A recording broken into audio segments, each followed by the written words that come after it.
Hello everyone, we're talking about the Crystal Rogers case today. So I've kind of forgotten about this case since the arrest at the end of last year. Let's catch up because there's some corruption or something strange going on in Bardstown.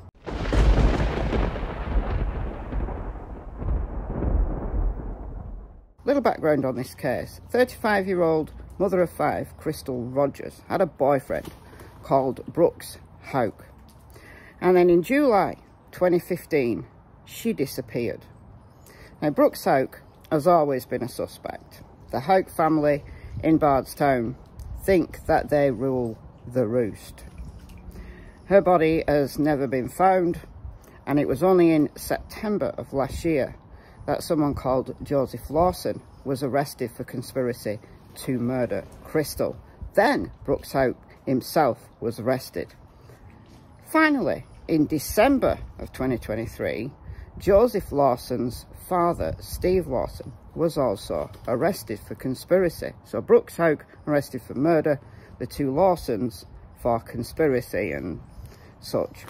Now, yesterday there was a court hearing for one of the Lawsons, the senior Lawson, and he wanted to fire his attorney.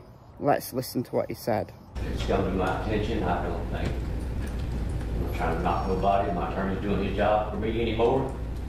I can't use this, I don't know what you call it. His counsel anymore, sir. I'm sorry, I can't use his counsel anymore, sir. Okay, are you saying that you're wanting a different attorney? Yes, sir, that's exactly what I'm saying, sir. Okay. I'm sorry that I didn't make myself clear. I apologize. Okay. Are you able to report it? Not right this second, no, sir. Okay. So you're wanting to discharge Mr. Black, is that? Yes, sir, I am. Does the Commonwealth have any objection to that? No, sir, we do not. We have serious concerns about whether Mr. Lawson has had conflict-free counsel in his representation. It comes to something when the state does more to defend the defendant than the defendant's own attorney does.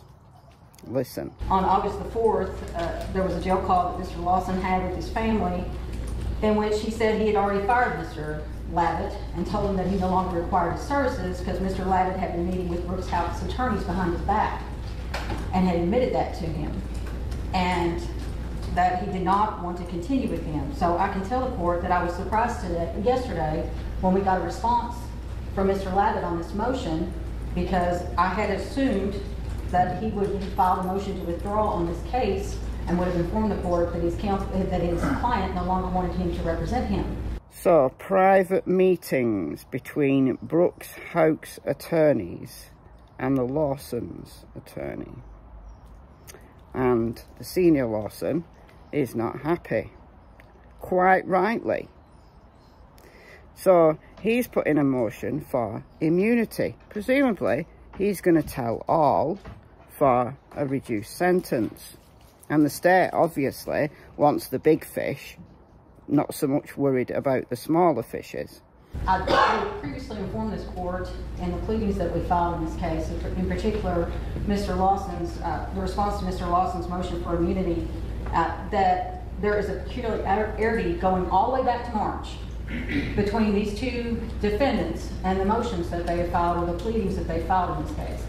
Well, we have 190,000 words that have been spoken in the interviews with Steve Lawson, and they both managed to pull out the exact same quotes out of the interviews to put in each of their motions.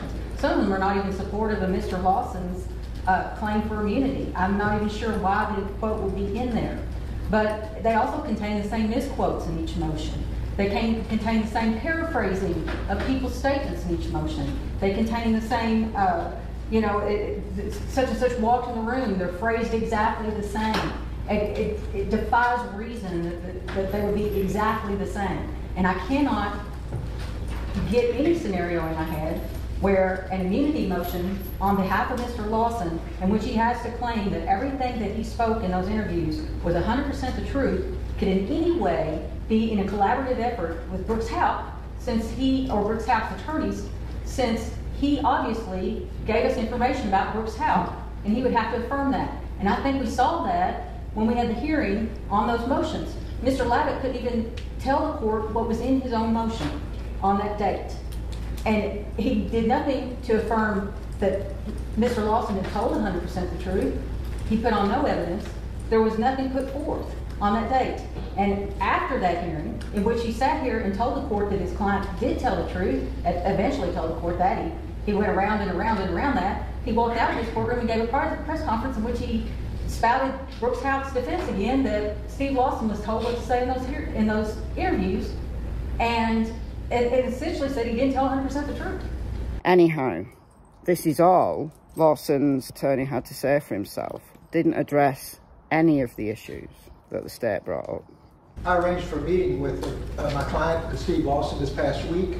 Went over to see him in the jail here in Nelson County, and he was in a good frame of mind, good humor. I explained what we were going to be doing here today at 1:30. He told me he understood it because I went over it with him twice. He has never called my office and told me personally that he wished to discharge me or that there was any conflict of any kind.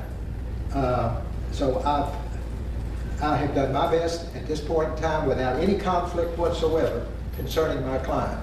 And I believe that Mr. Lawson has been aware of what I've been doing on his behalf since he engaged me. That's all I have to say, Judge, unless the court has some questions for me.